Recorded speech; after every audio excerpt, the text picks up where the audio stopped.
Hi friends, எல்லோரும் என்ன பண்ணிகிட்ருக்கீங்க?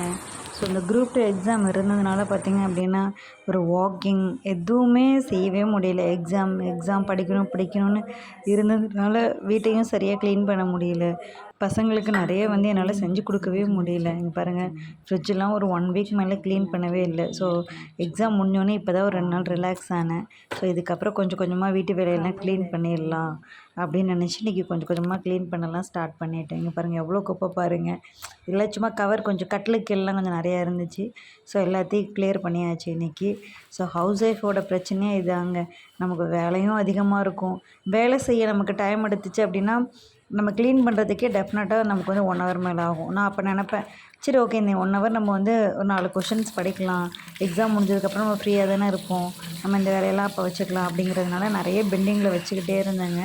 ஸோ இப்போ எக்ஸாம் முடிஞ்சிடுச்சு. இப்போ தான் மனசே ரிலீஃபாக இருக்குது.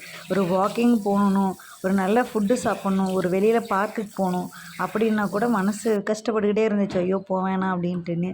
இந்த டென்ஷனில் டிப்ரெஷனில் இங்கே பாருங்கள், எனக்கு ஏகப்பட்ட முடி கொட்ட ஆரம்பிச்சிருச்சு. நான் பட் அது கேர் பண்ணவே இல்லை. ஓகே எல்லாம் சரியாயிடும் நம்ம அப்படின்னு சொல்லிட்டு அகெயின் என் பசங்களுக்கு நல்ல ஃபுட்டு கூட என்னால் செஞ்சு கொடுக்க முடியல. இதுக்கப்புறம் நிறைய பசங்களுக்கு நிறைய ஃபுட்டெல்லாம் செஞ்சு கொடுக்கணும் அப்படின்னு ஆசையாக இருக்குது. ஸோ நீங்கள் என்ன பண்ணுறீங்க? கமெண்ட்டில் சொல்லுங்கள்.